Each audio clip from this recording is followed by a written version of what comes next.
Welcome to Pick Up and Deliver, the podcast where I pick up my audio recorder when I step off the train and deliver an episode to you while I walk home. I'm Brendan Riley. You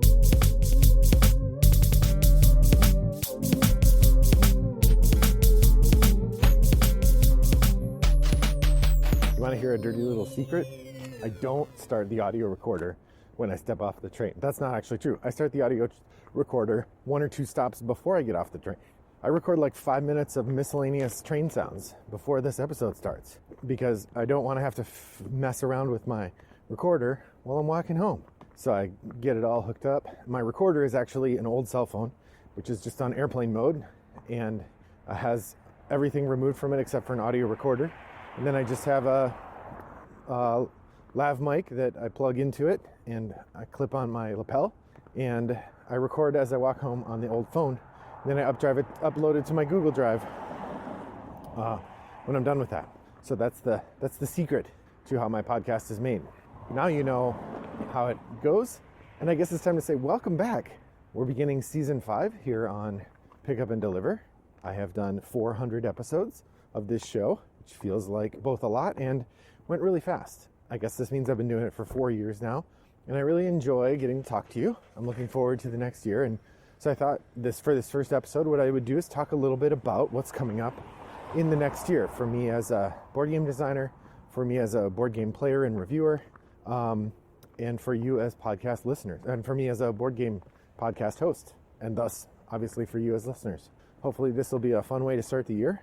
And yeah, let's go. 2022 is ahead. So start off thinking about a little bit of like board game goals. You'll see some of this in the top of the stack episode, which will come up very soon because it's February, almost. So first off, I mentioned last time that we're doing a 10 by 10 again. What we decided to do this year is sort of have the 10 by 10 be a bit more casual.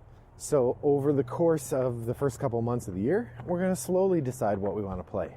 Often when we have succeeded, it's because we knew for sure that we were going to really be into the games. And when we have not succeeded, it's often because I pressured the family to pick the games that they're going to play right off the bat, and sometimes they would just pick whatever is convenient or close, and it turned out they didn't really want to play that. So we're being a little smoother.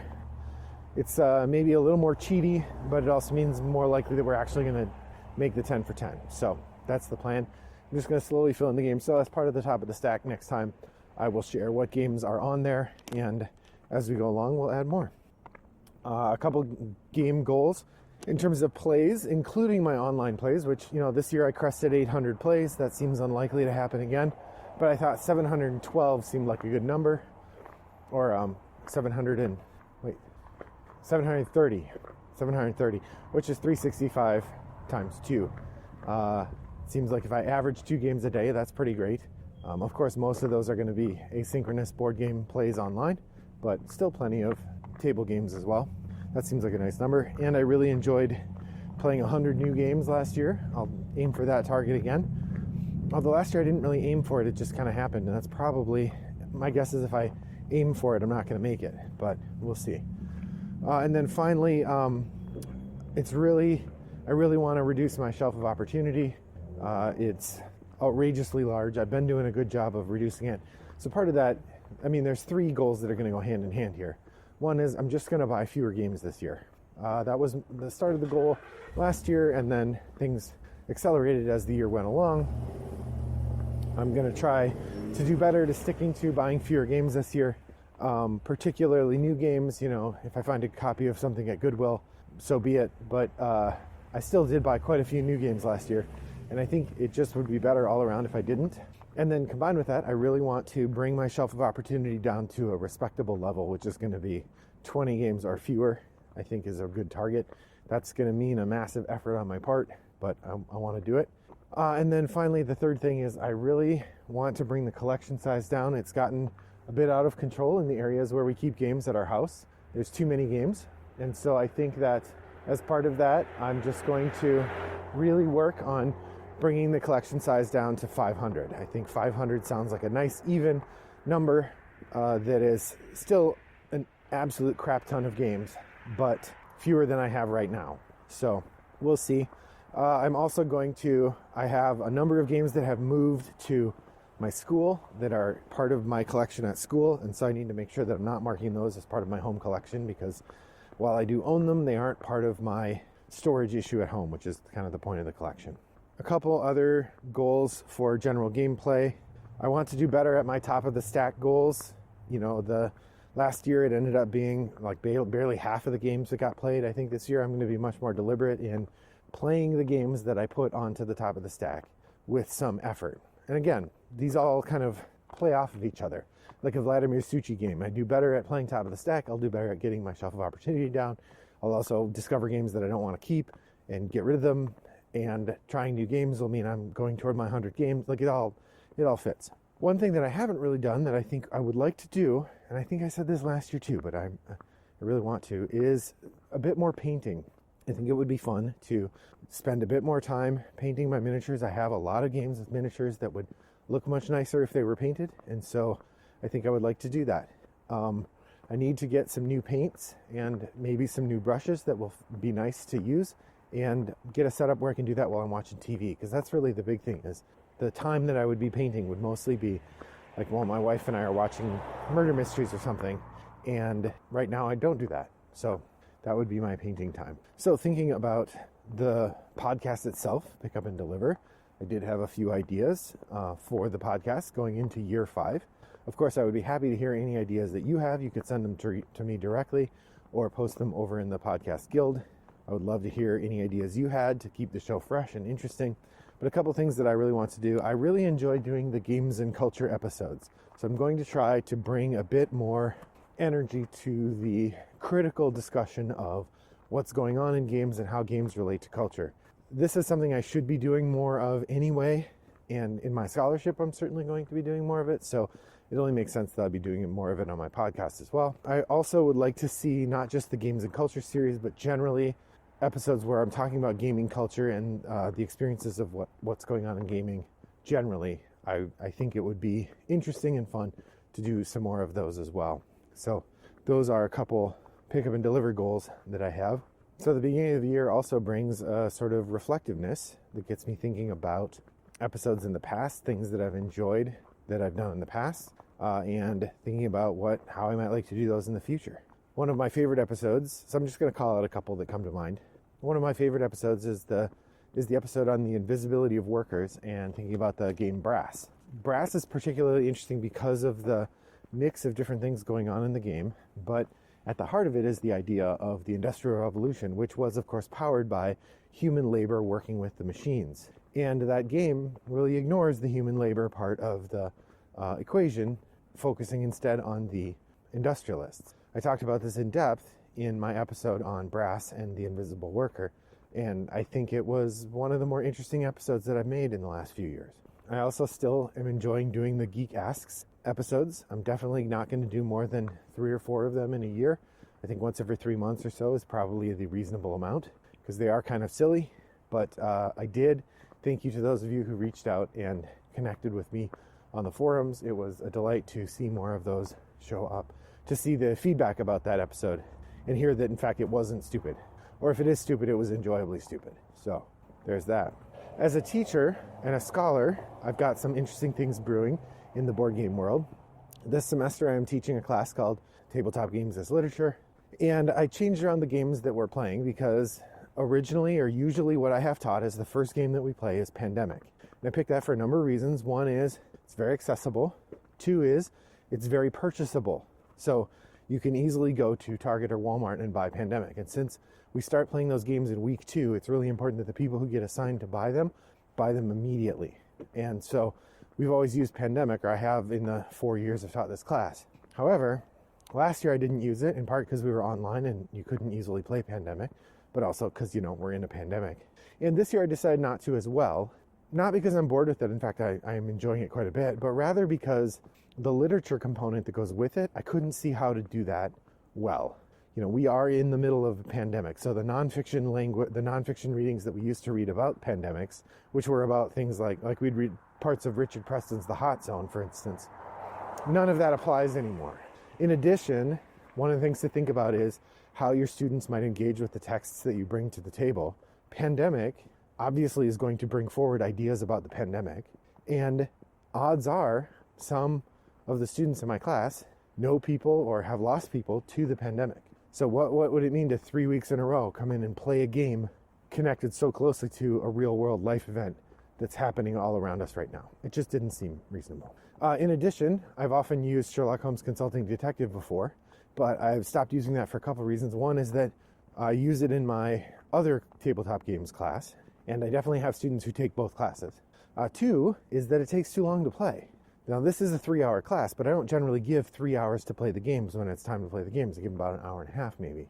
And so people never get to finish the Sherlock case. They either have to rush it or they just don't finish. And that's not fun.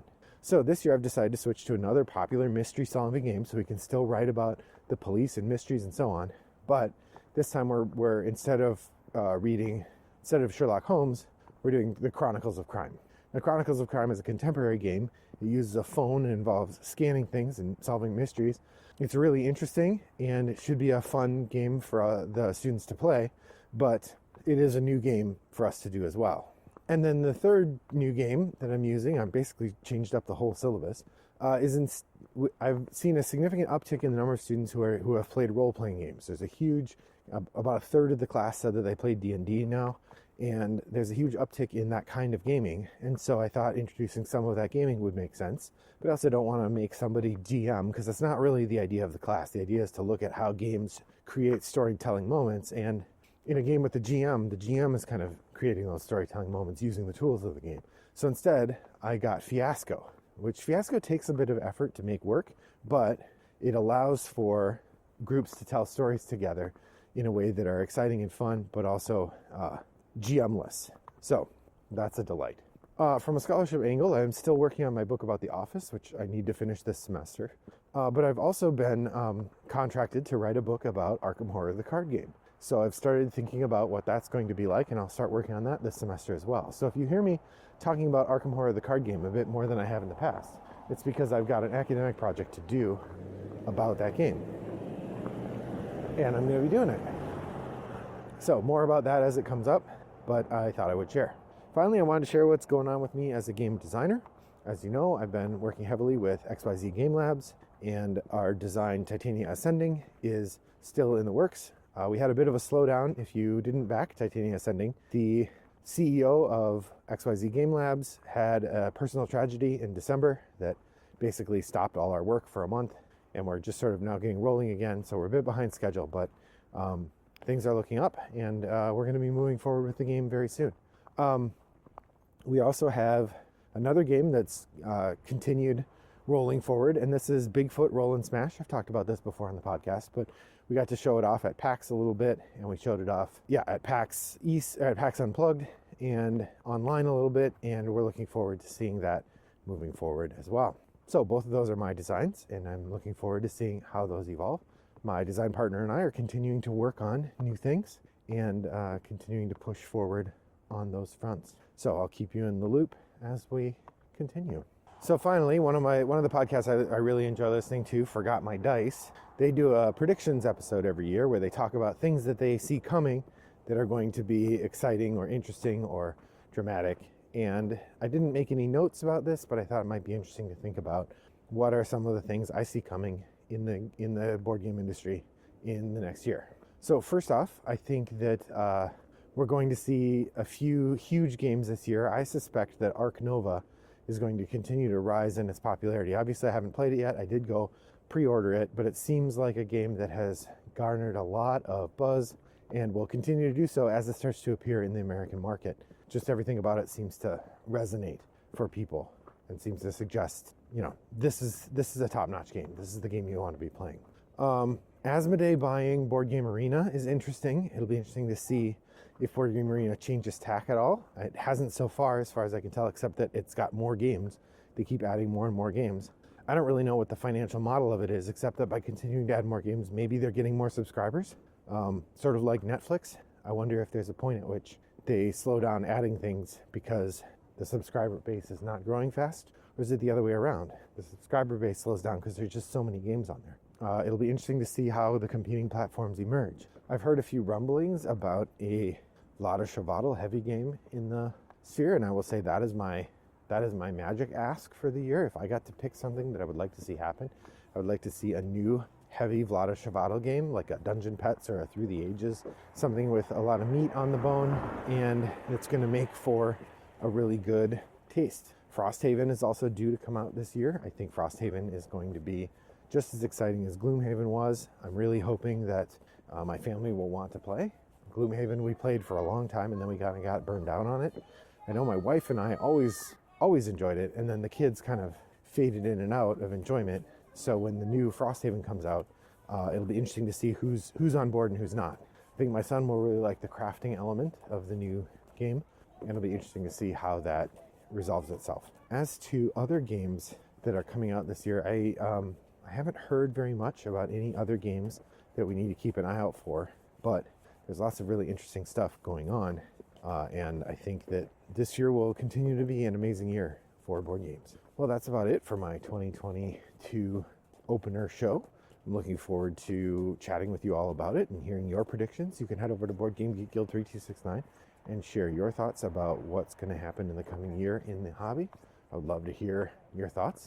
I myself, you can reach me directly by emailing Brendan at rattleboxgames.com or sending me a direct message to Wombat929, which is my username on Board Game Geek. It's also my username on Watashu and Board Game Arena if you would like to send me a message and we could play a game or 5. Well, that's about it for my welcome back episode. Hopefully you enjoyed it, and I look forward to chatting with you about all of the things to come in the coming weeks and months. Thanks for joining me on the walk today. I hope your next walk is as pleasant as mine was. Bye-bye.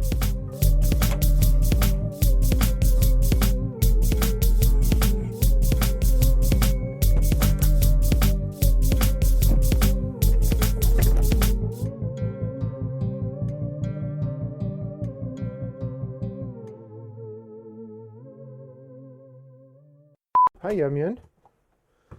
I so appreciate when you come and welcome me at the door. Hello. Brought to you by Rattlebox Games.